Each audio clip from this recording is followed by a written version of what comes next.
Welcome to Taming the Wild and Your Dog. And I'm joined in the studio with my two companions, Kira, my lovely wife, Hello. and Joshua, whatever you happen to be over there. Tread lightly. You got the hair thing going on again. I think it's just one of those avoidance things, or you're just trying to not show off your cranium Right. size. Right. All right, guys, today on the show, we have a good one coming your way. We're going to be talking about brain size. Brain size. Does size matter? Well, let's find out. Let's just dig right into it and find out. Brain size has long been assumed to be a predictor of intelligence, hence my big head. There you go. The evolution of the human brain size is mostly responsible for this assumption. As the brain size of the earliest humans increased, time devoted to social interactions also increased, which then led to eusociality, which led to the modern man, today's man, and to smartphones, which is now leading us to non-sociality and smaller brain sizes, no doubt. And because we humans often make incorrect assumptions regarding our dog's behavior, its cognition, based on its breed, size, and everything else, we have formed the same preconceived notion that bigger is better when it comes to the size of the brain in our dogs. We have. I have had. Haven't. I disagree. Well, that's only because you have your small dogs. I have But the tinies. I cannot tell you how many clients I've had over the years that absolutely do believe that they've owned small dogs, they've owned large dogs, and they believe that their larger dogs were more intelligent than their toy dogs. They've never met the rats. Okay, if they did, then this radio show would be concluded because we'd have absolute positive proof of what everyone is assuming here nowadays. But we'll get into why people do perceive that. And I'm just going to kind of let a little thing out here. I never had really small dogs. I had big Huskies. I had big German Shepherds, Belgian Malinois, Dutch Shepherds, you name it. I've always been a big dog guy. And I thought a lot of my dogs were very smart. And I thought that they were smarter, or at least they were more trainable, and maybe that's the term we should use, than a lot of the smaller dogs I've worked with over the years. Okay, so nothing against small dogs, own a couple of them, but that was my perception and still is to a degree when it comes to the larger dogs I've worked with and a lot of the smaller dogs. But again, we'll get into why I even think like that. So, easy over there. You can move over just a little bit there. Well, again, that's what we perceive as humans. So the University of Southern Mississippi, hey, the neighbors right down the road from us, decided to investigate cognitive differences in spatial memory ability based on size in domestic dogs. All right, so they heard all these assumptions, and they embarked upon finding out, is this true or is it not true? But before they started their investigation, they interviewed a large group of dog owners and found this. Judgments regarding intelligence in dogs are generally based on how well members of a breed respond to training. So again, I guess I fall in that group.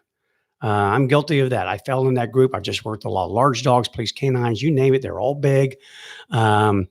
None of the police officers I ever worked with carried around an ankle holster dog. So they didn't just whip out this little Chiweenie and said, hey, you halt, stop doing what you're doing. It was always a larger dog.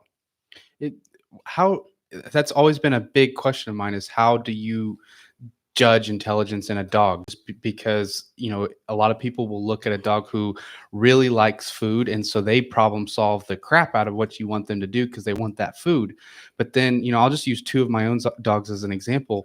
I have a Belgian Malinois who will do absolutely anything for a tug toy, absolutely anything. Teach her to stand on her head if you want to for that tug toy. And then I have a hound dog who he doesn't care. Oh, you got food? Yeah, I'll take some of that food. Oh, you want me to work for it? No, I'll go lay down. Right. But you put that hound dog out in the middle of nowhere and ask him to find his way back home, he'll get it done. And he has gotten it done before. But the Belgian Malinois, probably not so much. So how are you going to judge the intelligence on these dogs has always been a big question. So I really look forward to kind of breaking this study down. Yeah, and I think what we're going to get to here towards the end, not to give you a teaser, is why does it matter? Right. You know, what is the importance of the intelligence? I mean, look at human beings. You have geniuses in art. They're incredible geniuses in music, in science. We all have gifts. And how do you measure that in intelligence? I love what Dr. Franz de Waal said. Most animals are only know what they need to know. In other words, would it be fair to judge a squirrel because it can't count to 10 as inferior when a Clark's nutcracker, a bird, can hide 20,000 pine nuts in the spring and locate every single one of them 6 months later in the fall? Yeah, it's remarkable. How many humans can do that? So where do you draw the line? What is intelligent and what is not? What I think it's very difficult to do that. And more than anything, I just really think it's unfair. Mhm. It's just a matter of what do you need that particular human or dog to be able to do? And to say, okay, you can't find 20,000 pine nuts like a little bitty bird with a little bitty bird brain can do. So therefore, you are dumb. Again, it just doesn't fit. But anyway, but good point. The University of Memphis, not Memphis, I'm sorry. I live here in Memphis, Mississippi. Sorry about you guys Southern down there. Close Mississippi. enough. Yeah, close enough. Like I said, they are neighbors, but the University of Southern Mississippi embarked upon trying to find out, was there a difference, is there, between larger dogs and small dogs when it comes to spatial memory? But again, like I was saying, they interviewed dog owners, and the first one they found out judgments regarding intelligence in dogs are generally based on how well members of a breed respond to training. So we talked about that. Smaller dogs are perceived as neurotic, intolerant of others, and introverted, traits which are negatively correlated with motivation and trainability. That's not true. Well, it's there's a group of people out there that will differ in their opinions when it comes to that. So now, once they were armed with that information from doing their poll and their interviews, they set out. And as a result, small dogs, they found out from these people before they started their test, are perceived to be less trainable and therefore less intelligent. So go ahead and show the picture up there for everyone. Those of you listening on the radio, you won't be able to see the picture, but if you hop on our Facebook page or YouTube, you will be able to see the picture. And that is the picture of one and only Dave or chicken, Dave, or chicken, or the rat, one of the rats. or the one who can't figure out how to go up the stairs and has to be retrained over and over and over again. But anyway, not to beat up the point there, but that's Dave back there. Look at that. He's the less intelligent of the two. All Poe righty. is smart. If you can judge a book by its cover, enough said. Let's move on. Okay, so they set up out on the study, and with the study, they compared the performance of 20 large dogs. And when I say large dogs, they generally ranged over 50 pounds, 10 males, 10 females, and 20 small dogs, 10 males, 10 females, on a series of 13 visible and invisible displacement tasks in order to determine if large dogs perform better on these tasks than small dogs. So let's describe the task real quick. They had dogs held at a distance by their owners about 5 feet from several occluder cups. Now, occluder cups are, again, that's just a scientific word that gets thrown out there in these studies. It's just a cup that you simply can't see through. So it could just be a plastic cup that's a different color, whatever, but you just cannot see through it. So it wouldn't be like a Tervis tumbler or anything of that sort of glass. Anything inside that cup is hidden from view.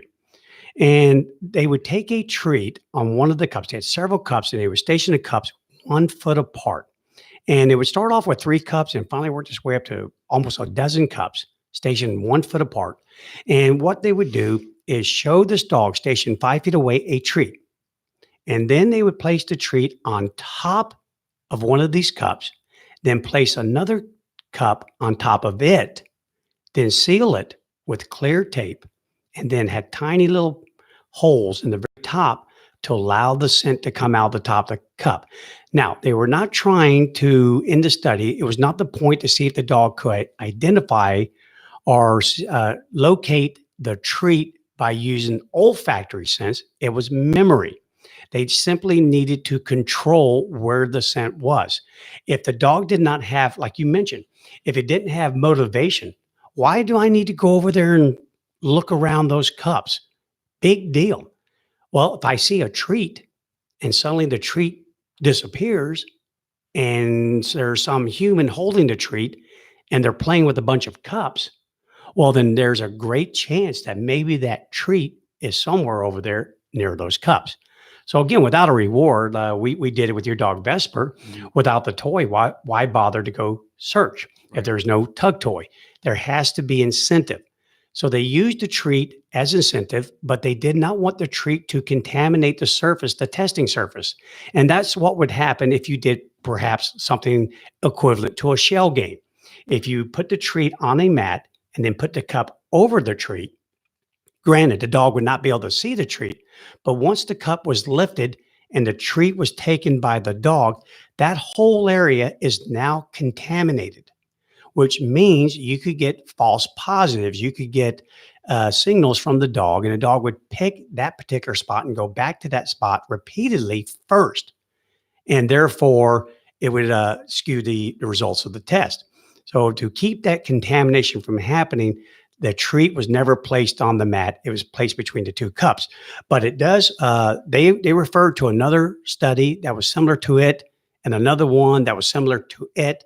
And I researched all three, and there was no mention whatsoever that, hey, possibly, quite possibly, could the dogs be locating the cup with the treat in it with its nose versus with its memory? Mhm. So, we don't know that answer. So let's just kind of keep going. So let's just assume that they could not. So in the first test, there was a series of, again, 13 trials.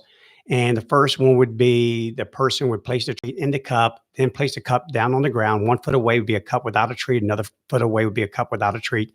Then they would take the dog, spin the dog around one time, then release it. And therefore, the dog would then go over, and the first cup that it touched with its nose or any part of its body was its choice. All right. So now when you start off with three, you have a less than chance at predicting which cup it is. Meaning if you only have two, you have 50-50. 50-50 in science means chance. So I had a less than chance. And they did this over and over again. They started adding more cups to their trials. And then they would actually do what's called the invisible test, in which the experimenter who was manipulating the treat would turn their back on the dog, not allowing the dog to see exactly where the treat was, and then send the dog over based upon memory of the last location in which the treat had been found. And in all occasions, the dog was given a treat if it located it properly. So anyway, they did this over and over again with 40 dogs, and all 40 dogs did 13 trials. At any given point, did the dog show no motivation for the treat. The test for that particular dog was suspended until the dog showed motivation for the treat. Because again, why would I bother? Why am I going to bother to go over there and try and pick out a cup if there's no benefit for me? So, with all animal testing, three things always must be taken into account: attention, motivation, and cognition. So, they were looking for the cognition, they're using the motivation of the treat, and the experimenter waving the treat and then placing it in the cup was the attention part of it. So all that was actually very well done. So let's kind of get right to the results. So what did they find out? Well, guess what? Based on test results, there was no difference between the performance of large dogs and small dogs, or between males and females. Now that's the hardest part to understand. You'd think those males would definitely kind of gotten one over on those females. Whatever. So anyway, but again, I have my own assumptions. And let me tell you about the testing I did to arrive at that assumption there. Yeah. But anyway, so again, there you go. So large dogs, at least in spatial memory, show no greater advantage than small dogs. But here's another interesting thing about this. So again, kind of going to go a little bit deeper here. They were disappointed in their test. Why? Because their findings were in contrast of a 2010 social cognition test performed by William Helton and Nicole Helton of the University of Canterbury and Michigan Technological University, respectively. This test that was performed in 2010 was performed on 104 dogs that were separated into two groups consisting of an equal amount of large dogs and small dogs. Now, they did remove or exclude one type of dog in this testing, and it was dogs that had the brachycephalic type condition. In other words, their eyes are further apart than about 80 centimeters. Whenever we have that with dogs, and typical breeds that you'll see this in would be French bulldogs, bull mastiffs, bull terriers, boxers, pugs, shih tzus, lhasa apsos, Pekingese, and so on and so forth. You run the risk that when the eyes are spread too far apart, and especially if they're canted at an unnatural angle, which you see in a lot of pugs, you can definitely see it in them. Yeah. Then the problem is that you don't have enough ocular overlap, meaning your bifocal vision now starts to become extremely impaired to almost zero. And when that happens, there's a difficulty in short distance depth perception. Now, you can be monocular, just having one eye. Let's say maybe you're a human, you wear a patch over your eye. Either way, if you can't see out one eye, you still have depth perception at a distance. But the closer you arrive at an object, the closer you become to an object, then you don't have as much. It starts becoming a little bit more two-dimensional versus three-dimensional. So they excluded these dogs from the testing because of the problem that, again, the results could be clouded or the results could be misleading simply because they didn't have the physical ability to complete the task successfully like other dogs could. Now, in this particular test, they were looking to see if dogs could recognize and understand human gestures. How quickly could they understand those human gestures? If we were, for example, to give our dogs any sort of sign language, any sort of signal, any sort of silent communication, just using body English. Like a lot of people always want to teach their dogs commands. They ask us all the time, can my dog learn how to do this just off of hand signals? And I tell them, you know what? Every single time you train your dog, you're actually going to be teaching it some sort of visual signal because they learn from their eyes first, touch second, smell and hearing distant third and fourth. So in this particular test, it was designed to point to a bowl that had food, and it was dog would recognize at this point was indicating that there was food in the bowl, meaning I understand what the human's trying to tell me, and now go to that particular bowl. So it was a test that had a level of chance, meaning there were only two bowls. And what happened was, in short, the owner of the dog held the dog. An experimenter stood about anywhere from 6 to 10 feet away, depending on the size of the dog, turned his back on the dog, had two bowls, put a treat in one bowl, the other bowl was empty, turned, faced the dog, set both bowls down in front of him or her with the exact same distance apart. And then the experimenter would stand, face the dog that was being tested, fold their arms across their body, and wait until the dog made eye contact with them.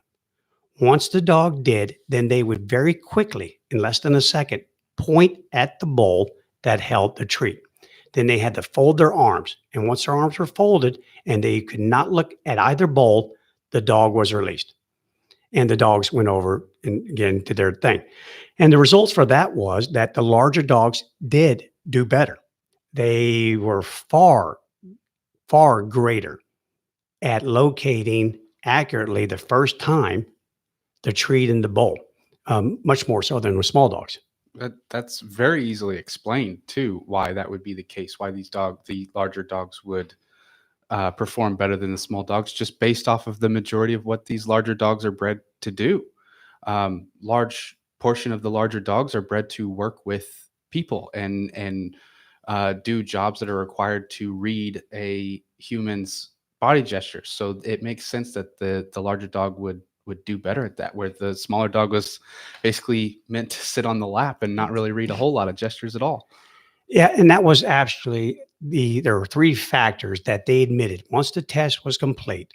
Of course, anytime one of these research programs is finished and has published their findings, they can sit back for a little bit and expect this to immediately be challenged by their peers.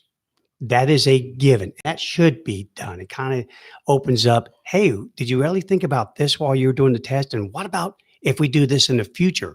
And I actually don't think your results are accurate because of this reason, that reason, which is wonderful because it makes everyone go back to the drawing board and go, yeah, you're right. I didn't think about that. So it was welcome and it happened. And their peers, other scientists, raised three objections. They said, okay, first of all, large dogs have more consistent experience with human gestures than smaller dogs, or at least the consequences of the gestures are more strictly enforced with larger dogs. In other words, the tolerance of disobedience in larger dogs is different than for smaller dogs. A disobedient large dog is a greater relative threat or danger than a disobedient small dog. Definitely, definitely. Everyone knows that. A large dog being disobedient, that's a lot harder to live with and definitely can be more dangerous than any small dog that is disobedient. That's given. So that was one objection that was raised to that study. The other one was just from a physical standpoint. Larger dogs have greater interocular distances than smaller dogs, which means, I already covered it, greater depth perception. So from that distance, they were able to see the gesture easier and make it out definitely a lot better than small dogs could. And then lastly, large dogs are bred, and Joshua, you touched on this. Large dogs are bred to work with people, whereas smaller dogs are typically just companions. The difference in ability is likely the result of direct genetic influence on communication skills. So again, we used large dogs to help us way back in the day. They were hunting partners. They herded our sheep for us, our livestock. And hey, you dogs way over there. I need that 60 head of cattle to move in this direction and then to go in that pen over here. Well, that does require communication. It requires gestures as you point where you want these cattle to go, so on and so forth. So that's really easy to understand that larger dogs have spent more time with humans observing and working with them, especially off of what their eyes, you betcha, gestures. So these were very, very, well, what I call reasonable objections, very reasonable, and they all stand for sure. But here's my problem that I have with this whole test from Helton and Helton. A lot of professional trainers today, and I'm going to pick on because I always pick on my profession because we should get picked on. Again, no different than your peers. If I do a study, I do research, and I publish it, then there's no problem with my peers challenging me on my results. So again, this is what makes the profession better, is if we challenge one another. So my problem with this is over the last decade, this, first of all, this study was done a decade ago. And the field of neurobiology is at a pace right now that where every decade you won't recognize the previous decade. Things will be way out of tradition by that point there. We will not have the same sort of results 10 years from now that we're arriving at today. It's just a fast moving field. You have engineers jumping into it. Psychologists are jumping into it. The study of neurobiology. And it's probably being prompted by a lot of artificial intelligence type designs, computers, you name it, so on and so forth. Well, how do humans move? How do humans think? And then again, when we do that, we can draw some conclusions as to, in some comparisons, as to how animals think. How do they move? Well, that's why we've studied them for years in laboratories. You know, if there wasn't any sort of continuity between a rat's brain and a human's brain, why would we study it for stress responses? Because there is continuity. But so many times these trainers will refer to this as the holy grail of sorts that points to the fact that dogs no longer have any sort of internal communication mechanisms connected back to the wolf. They will say this proves it. These dogs have essentially telepathy with these humans. They can communicate so well with humans that they know why the human's even pointing at something, let alone where it is pointing. Yes, they do so well with humans. Again, a group of scientists, including that scientists were many of them, Robert Sapolsky, Franz de Waals, and so on and so forth. They got together and they came up with this kind, and they ran that same test, and then they took it to another level and another level and another level, and they used human raised wolves. And their conclusion was human raised wolves followed hand points as well as dogs, if not better. A few differences persisted, though, such as that wolves looked less at human faces than dogs and were more self reliant. When dogs tackle a problem they cannot solve, they look back at their human companion to get encouragement or assistance, something that the wolves never did. Wolves kept trying and trying on their own. Domestication may be responsible for this particular difference. Instead of intelligence, though, it seems more of a question of temperament and relations with us. Those weird bipedal apes that the wolf evolved to fear and the dog was bred to please. Absolutely true. So again, the wolves actually did just as well, if not better than the dogs. And therefore, it just proves everything. It just proves that we still have a connection, that dogs did not suddenly forget about their wolf ancestry, and they did not suddenly evolve into animals who can share uh, encoded messages just from mental processing and pointing and gestures and so on and so forth. No, the wolf could do it too. And therefore, let's go back to nature. And one of the issues that we have, and one of the things that we have definitely arrived at, is that when you point at anything that holds a treat, anytime you show that there is food somewhere, then an animal is going to be very interested in finding out where that food went. And again, even if I'm not food motivated, simply withhold food for a day, 2 days, and I guarantee you now they're motivated. I need to find out where that food is. That goes back to nature. Wolves cache food, they bury food. They have to know where that location is. No different than the Clark's Nutcracker. I have to know where those pine nuts are. I'm an animal. I know what I need to know. So all animals, whether they be a dog, whether they be a wolf, are more than capable of spatial memory. Where was that kill that I was not able to eat all of 2 days ago? Where was it? Or where is the food that I dug a deep hole and buried the other day? Where is the outer lying edges of my territory where the elk migrate? How many times have we observed, Kira? We'll have one of our dogs will suddenly, like, for example, look underneath the sofa. And within seconds, everyone else is fully alert, fully awake, and they're all gathered around. What is underneath the sofa? What could it be? Is it food? And by golly, drop a piece of food.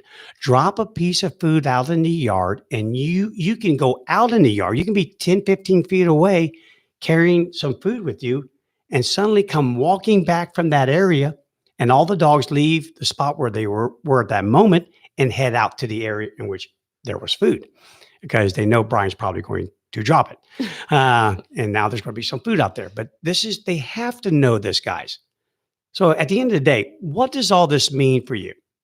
You know, we talked about it before the show. What does it really mean? Does it matter? Here's what it means. And here's the only thing that I worry about. I don't want people to not apply training to their small dogs or to give up on training with their small dogs because they assume, I just guess I'm wasting my time. This little guy just isn't picking it up like my big boy was over there. I'm just going to give up on it. I even read somewhere that small dogs aren't that intelligent. So why even bother? No, that's not the case. Again, there are different incentives for different dogs. There are different levels of problem solving for different dogs. Size really does not matter. That creature's brain was formed to be in that size of a cranium. It doesn't mean that just because I have less neurons than the larger dog, it's all a matter of do the neurons talk to the other neurons?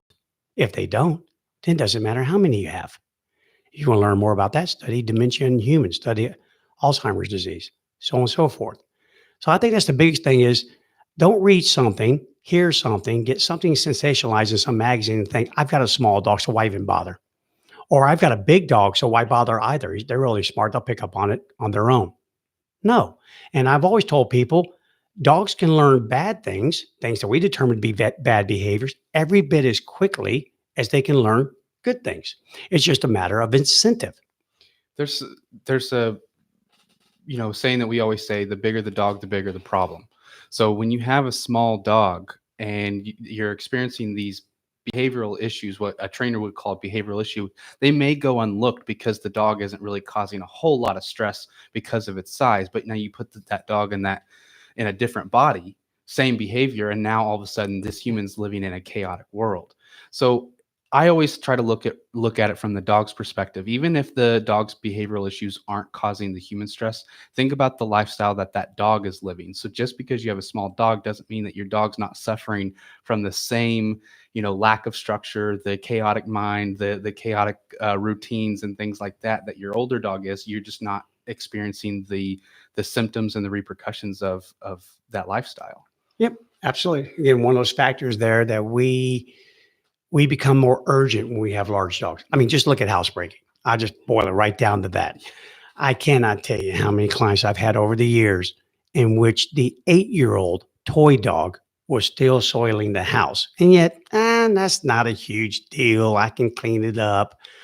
But then they either adopt or purchase a dog that is going to be 80 pounds. Now, all of a sudden, it's a huge deal. They're very urgent and they get it done, but yet they never get it done with the small dog. So again, the bigger you are, you're right, the bigger the problem, and therefore is the bigger the motivation. I just don't want people to ever think and read something and think that small dogs are dumb. Well, and And small dogs are a little bit harder to train just in that they're so tiny. You really have to have an incredible skill set Yeah, to train a small dog. yeah, and they're not as tolerant. Again, we did that. So if you want to blame anyone, point your finger at yourself. We did that. We did not require too many small dogs to perform tasks for us. We had Jack Russells and Rat Terriers, and if you want to classify them as small and so on and so forth. But for the most part, a lot of these dogs nowadays are just there to be our companions, Mhm. to warm our laps, to bring a smile to our face. And as long as they're getting that thing done right there, they're lowering your blood pressure, they're making your life a brighter world, happier world. There you go. There you go. So anytime you train an animal, you have to have a goal in mind and make sure when you have that goal in mind, that particular animal can do that. But I'm here to tell you all the things that we need small dogs to be able to do: housebreaking, maybe not bark all the time, maybe not chew on my furniture. And yeah, little small dogs can trip you when you try to walk them, so on and so forth. They can all learn it. They can. They have enough intelligence to live compatibly with human beings. There you go. And that's it. All right, guys, we're going to take a real short break. And then we come back. We have questions to answer. We had some good questions come in this week. I say that every week, but I'll tell you what, it amazes me.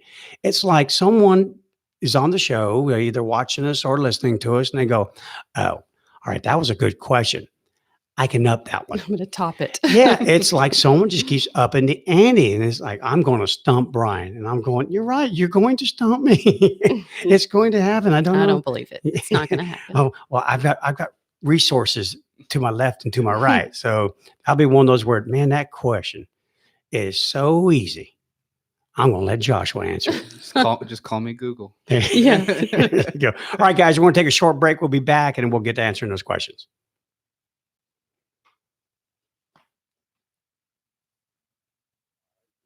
Thank you.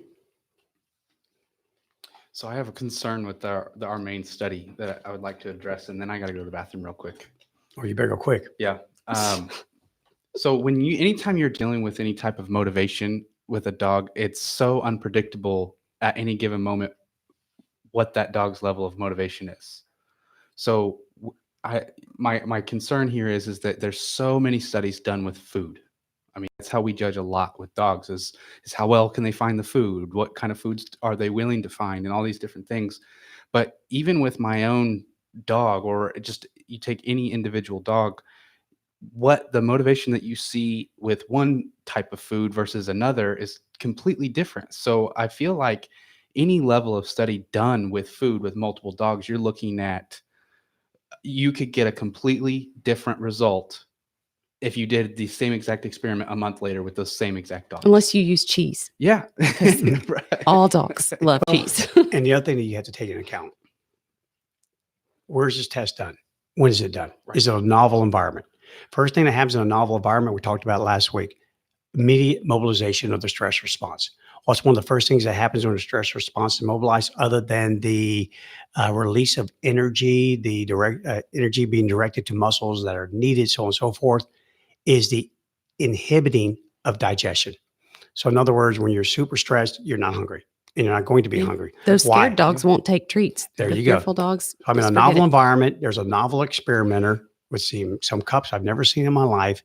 And the next thing you know, you're asking me to now go find that food. Yeah. I mean, you could get the different result from the dog simply based off of, oh, you want me to perform for that piece of kibble there, or do you want me to find that big hot dog there? I mean, I may be a lot smarter for that hot dog. Okay, babe.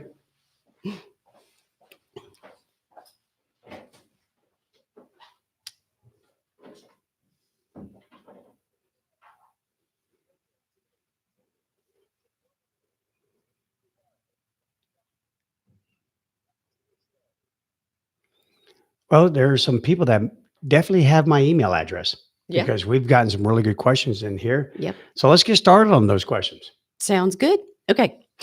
I free feed my dogs with no problems. However, a trainer advised me not to do so. Are there benefits to controlled feeding, or is free feeding better if your dog does not overeat? I used to free feed some of the dogs. Moses, he was he ate everything, but Yeah, he free, right? If it didn't cost him anything, it went down the hatch. It was free. I think just to start right off the bat, the first sentence was I free feed my dogs with no problems. Okay, I'm going to be the first to tell you this if you hadn't heard it before. If it ain't broke, don't go breaking it. So in other words, don't go picking battles that you don't need to pick. There are plenty of them out there to work on. So this particular person, if you're not having any problems, let it Don't- go. let it go. Don't change a thing. But okay, those of you who are listening going, okay, wait a minute, I do have a little bit of a problem. So let's talk about it.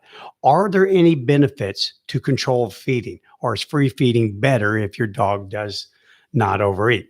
All right, right off the bat, just bacteria. For example, when you're giving dogs treats for training, every time they take that treat from your hand, they are now transferring oral bacteria onto your fingers, which then now you're putting that in that treat bag. And hence, every time you use the same treats over and over again for many training sessions with different dogs, and then if some dog becomes ill, well, there's one of the main reasons why you transferred bacteria from dog A to dog B, because you now have oral bacteria all over those treats in that bag. Anytime you allow a dog to free feed, if they do not consume all of the food, then there's oral bacteria all over that food. And again, the veterinarians that used to work with me at our vet hospital would say all day long, they recommend do not free feed, just of that very reason, just the growth. You're going to have a science project. So that's number one. Number two, yes, this particular person who asked a question, their dog does not overeat, but man, that is not the case. Most dogs will overeat, especially if they ever transition from controlled feeding to free feeding. Now, many dogs, after a year of this transition, they will only eat what they need. But there are others, I kid you not, we never went 1 month without someone rushing a dog into our vet hospital who had just consumed the 25-pound bag of food that was discovered in an open pantry. They ate it all. So again, you feed a dog some of these bowls, they can hold. They'll say, "Oh, it's a 3-quart bowl." Okay, well, over full, flowing on the floor, and all of a sudden you've got 6 quarts in a 3-quart bowl. That's a lot of food, and anyone whose dog has regurgitated kibble, for example, Look at the size of Oh, that yeah, kibble. it blows up in their Oh yeah, stomach. it goes in one size, it comes out double size. It's all over the place. So I worry a lot about bloat, especially with large dogs, dogs with a deep chest, smaller waist, gastrointestinal volvus. It's a killer. It will kill a dog within minutes. So I always worry about that, and then I worry about the bacteria, and then I worry about other animals getting into it. Um, so me, I've always been a controlled feeder, always. And that's probably just harks back to, man, you didn't leave food out in Alaska.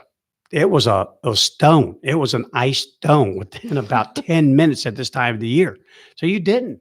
The huskies, they all ate the food quickly. And then when I trained marine mammals for the military, no, there was no free feeding. That food was motivation to do the work that we need them to do. So maybe it's my imprinting, but again, having owned a vet hospital, bacteria is a concern and overeating is another concern. And even from just a direct beneficial reason of doing it is a a big issue with a lot of dog owners today is they struggle with finding ways in which to incorporate structure into their dog's life, and feeding is one of them. Feeding is just something that you can do every single day that applies just a little bit of structure and routine into your dog's life, and it's a great way to reinforce, hey, you have to work for this or you have to behave at this moment, and it gives your dog something to anticipate, routine, some predictability in its life. So even from a behavioral standpoint, it's beneficial. Yeah, and it also gets the ability to control humans. Yes, we definitely have routine as far as dinner goes for the dogs in our house because they tell us every day when it's time to eat, Yep. So they're controlling humans. Hey, you human, get off the phone, get off the computer, get up and come in here and feed me. or I'm going to drive you crazy. Yeah. So there you have it with that, which kind of leads into the very next question. So, Kira, Okay. If work and school were not a factor, is there an ideal routine for a dog, one that imitates and meets all of its instinctual needs? Or is routine routine? so again, you kind of highlighted on that in the previous question, Joshua. Routine is a good thing. It's a good thing. It's a good thing for humans. It's a good thing for dogs because it provides predictive information. Uh, Definitely talked about that last week. Predictive information is one of the leading causes of stress. And then having predictive information is one of the most beneficial ways to relieve stress because predictive information gives you control. And I just Yes. talked about that with and just kind of made light of our small dogs controlling us. Routines are great. I've always said that dogs thrive on the familiar. And therefore, if you're going to move a dog to a novel environment, case in point, we got the holidays coming up around the corner. I hate to say it, but it's the truth. It's just a couple of months away, by golly. Here comes Thanksgiving. Here comes the holidays. If you're going to take your dog somewhere new to a family's house that the dog's never been to before, try to do all that you can to keep everything the same as best you can. Try to feed at the same time, out of the same bowl, feed the same food. Try to go on the same little walk in the morning if you can. It may be a different surrounding, but nevertheless, it is a walk. Anytime that we can do a routine, we provide predictive information, which then allows the animal to have control. And if you use that predictive information to control your dog, you're actually now supplying them with a third main factor of stress relief, and that's social support. Social support, meaning, hey, why don't you sit?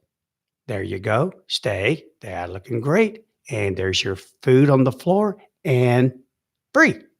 Bingo. Just that alone, you controlling the dog proves one thing. If there's danger, I'm a worthy companion. I can probably protect you because I can control you. And there's a stable hierarchy. And stable hierarchies, again, provide predictive information, which allows for control and provides social support. So, over and over again, I am going to tell you all day, every day, I'm going to tell you in the biggest routine in the world. Stick to it. The routine that you would gouge your eyeballs out because you're so bored. It is so, oh my God, mundane, same thing every day. Your dog would love. And they do love it. And they get stressed anytime there's the absence of it. Period. So, guys, routine, routine, routine. Okay. So would I you think we say heard it. so would you say that there is a special routine that would be beneficial to kind of answer the question? Well, any Or routines that evolve or surround survival, always going to be number one. Routines, for example, eating, Mhm. eating at certain times, eating a certain amount, going on walks. A lot of people think taking my dog for a walk is great exercise. Yes. However, it's so much more than that. Mhm. So many dogs. When I moved here to the South, one of the first things, remember I told you, Kira, I said, whoever builds these privacy fences makes Mhm. a darn good living. The issue here is this. I'm a dog. I'm behind this big old 6 foot, 8 foot privacy fence. I hear things. I hear mechanized machines. I hear other dogs. I smell this, but I never lay my eyes on it. And laying my eyes on it helps me understand it. Again, predictive information doesn't mean you always get good stuff. You get bad stuff with it, but it allows you to control what you're going to do about it. And when you take a dog for a walk, you are now exposing them to all of those things that their senses were picking up. Now I can see it. So you're the dog that's been barking at me for the last 2 months. Oh, I kind of get it. There's a car going by. There's lots of cars going by on this thing here, all these little funny looking machines. You bet. Let me put it to you this way, just in real short here, because I don't want to spend much time on it. When I train marine mammals, I trained dolphins for many, many years. Incredibly intelligent animals, so much so that when I would train them during the day and train a dog in the evening, I hate to say it, dogs, I love you to death, but that was like hopping out of a Ferrari and getting into a Volkswagen. But with their intelligence, we would fly them all over the world and have them do operations for us in oceans all over the world. And anytime we did that, the first thing that we had to do was allow the dolphin to swim from their makeshift pens that we'd have for them, wherever we took them, all the way out to the operating area, which could be well over 20 miles, 30 miles. Let them follow the boat, swim right next to it, all over the operating area, and then drive the boat all the way back to the pen. Several hours per animal, swimming right next to it. Only then, only then would they do their work because they had just mapped out their surrounding. They'd use their echolocation sonar as a GPS to map their surrounding. They knew how that should they become separated from us, how to get back to their food, how to get back to the safety of their pen. So, guys, if a dolphin needs that, don't think for a second your dog doesn't. So, again, any sort of routine.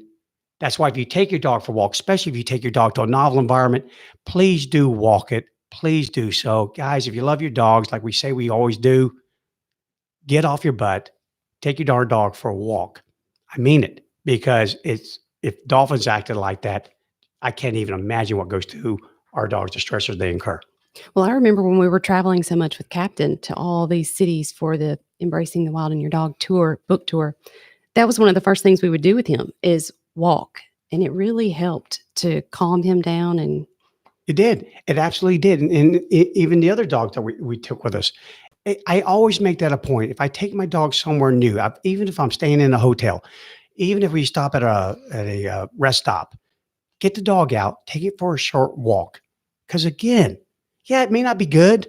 And not all predictive information is great if it comes too soon. For example, all of a sudden there's an alert that comes across our computers and says a meteor is going to smack Memphis in about a minute. Well, that didn't do me a whole lot of good. I mean, there's not a lot I'm going to be able to get done in the next minute. I'll try to wrap up the show. I promise, guys. I'll try to answer the next question. But other than that, that's didn't do me a whole lot of good. So again, I hope I didn't go too far down a road. I just need you to hear that if our dolphins had to do that, your dog has to do that. And therefore, if walks are part of your routine, they should be part of your routine. Certainly make sure that you always maintain that. Routines are wonderful, wonderful things for dogs. okay. My 3-year-old child locked himself in his room and was yelling for help. My dog looked worried and began whining. When I opened the door, my dog immediately calmed down. Was she trying to protect my son, or was there something else at play? More likely something else at play. Kind of hard to protect something that you can't even have, you don't have access to yourself. Very difficult there. But it could have been to a certain degree. There's been more than a few occasions in which the mating pair would throw themselves on a grenade, literally a grenade, a living grenade called a grizzly bear, when it was seen trying to excavate the den. But for the most part, the issue at play here is the separation and the distress calls being made by the child. Anyone who's owned a dog for any length of time can tell me with emphatically their dogs can tell when they're upset, meaning when the owner's upset. They Mm. can. Let there be a fight between mom and dad, and the dogs are gone. They're not, they're nowhere close. But let mom or dad become suddenly emotional, very sad, or ill. And guess who's snuggled right? The dog who I've owned dogs. If I pet them, I did it for my benefit. It was as though they were going, all right, you feel better, Brian? Can we now go chase the ball or do something like that? Remember that routine thing? But if I was emotional or if I was ill, there they are, flat up against your body. These are hyper social creatures. And the pack is everything. A stable hierarchy is everything to them. And when there's a distress call, like what would come from a 3-year-old child who is separated from his pack, then yes, dogs are going to take notice. They're going to. You will see a lot of whining, scratching at the door. They want access to that distressed member of the family. They do. I don't know so much as I'm here to save you and protect you, or more from I'm just here to save you. I witnessed myself a wolf cub that had stepped into a deep hole that was left by a tree that just got old, or the wind blew it over. Nevertheless, left a big crater in the earth. The wolf cub stepped down in that. We heard the cries from a distance. My mentor and I, we moved in that direction enough to see the mother trying her best to get this wolf cub out of this hole. And all the other cubs were gathered around, same thing, whining, pacing frantically back and forth. And this persisted until the mother was able to get the cub out of the hole. So we see these sort of things. This happens with dogs. Let a child get locked in a room like that, and there's going to be, hey, we're just not going to leave you here and let you die. No way. No. You're not too, as a dog or as a wolf, if you're 2 years old, yeah, I will. You can just, by the way, in fact, get yourself out of that hole and go move while you're at it, because you got a little bit too big for your britches here. But not with a child. No way. So the deeper thing at hand here is simply, I have a member of my pack that is distressed. And I do believe dogs can tell a little bit of a difference between the abilities. Not again, I'm not going to judge you as a child. That's why dogs attack children. But I can judge your abilities to survive, your abilities to control what happens to you. And based upon that, they will become more distressed the more helpless they perceive that human to be. So hope that answers that question. That's the only hard thing about radio is you're answering questions and you don't get the feedback, and you really do hope that you did some good on that. And I think we do, because we get more questions. Absolutely. So therefore, someone must fill that. Okay, guys, we're going to get ready to wrap up the show next week. We are going to title the show Descent into Consent. And here's why. Just a teaser. There's a weird thing. There's always some sort of weird thing going on in the pet industry. Like, you can't leave well enough alone. This is ultra weird, though. This is ultra weird. So It's now, awesome. supposedly, there are rescue groups out there that are telling you that you have to have their consent to train the dog that you adopted. And then once you do get their consent, you have to get the consent from the dog to train it. Weird. We'll talk more about that next week. So definitely tune in for that. I can't even say that with a straight face. That's definitely weird. But until then, Joshua, where can they find us? You can follow us on our Facebook and at just Taming the Wild, and then subscribe to YouTube at Taming the Wild with a capital all wild, or go to our Instagram at Taming the Wild Dogs. Very good. So now you know where to find us, tamingthewild.com, Facebook, and YouTube. Guys, we'll see you next week. It's going to be a really funny show come next week. Have a great one. Thanks, sir. Thank Here's you. Will. So I knew the bigger dogs were not smarter than the smaller dogs. I knew Well, that. at least not when it comes to, again, Joshua hit it on the head. How can you measure intelligence? I mean, really, an IQ test for dogs. Right. And even still, they have proven if you score in this upper 150 plus percentile on an IQ test, it doesn't mean you can train a dog. Yeah. It doesn't mean this, it doesn't mean that. I value my abilities to do certain things, but there are things out there where I'm not even gonna touch that. I know where my talents are, and I know where my weaknesses are. And when you live on the planet long enough, you kind of are forced to become aware of those very factors that you had, those limiting factors. There's finite abilities on everyone. No one has all of the ability. A lot of geniuses that we know read about them in the past suffered from depression. Mhm. They were not very they were very socially awkward. Yeah. Well, Yeah. I don't know if you can measure intelligence. Again, my concern is that anytime there's something like this out there, of course, it's kind of like I tell you something, Kira, you tell Josh, or Josh, you tell the next person, and by the time it gets down to the 10th person, it doesn't even resemble the first story that was told. That's what I see. You go look up some of these studies that we do. Go Google them, and you'll find 10 articles out there. It's the same study, but I swear, when you read all 10 of them, you would no more know that was that the same study? Was that the one that I just read? Mhm. And they've been sensationalized, a lot of them, not all of them, but a good many of them have. And their interpretation of the study itself was biased by their own personal opinions, their own beliefs. They could not, they were not able to cleave those out of what they wrote. And I just always worry that people are going to read more into these things than what they should. Me, I sit back and I go, okay, so who paid them to do this study? Really?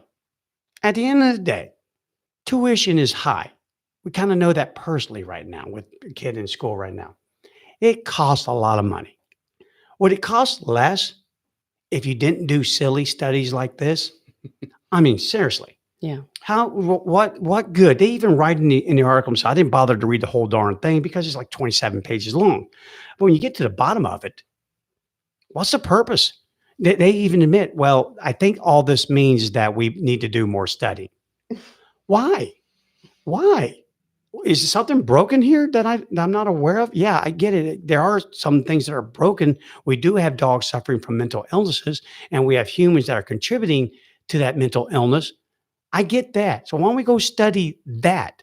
Why do I need to study the ability of a dog or need to know if a larger dog can find a treat in a kitten in two cups better than a small dog?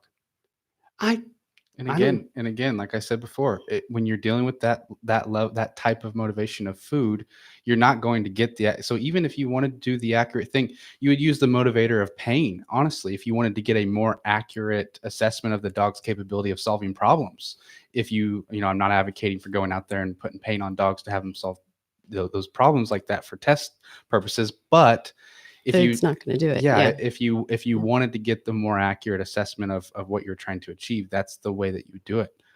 Yeah, well, it's called problem solving. Yeah. You give me incentive to problem solve something, and my brain's going to work even harder. Again, that's just part of the stress response. One of the first things that happens in any sort of mild to moderate stressor is that you have enhanced cognition during that moment.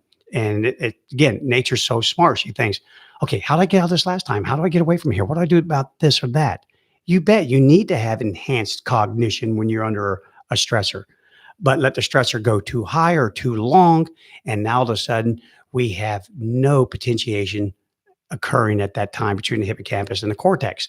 It just doesn't happen. There's a lot of scientific and biological reasons why that doesn't occur, but you literally black out. So again, I'm going to be very picky. That's why we have this radio show. We're going to pick. And I didn't pick a lot on this today. I just have to ask the question, why? Why was it done? And at the end of the day, what does it mean?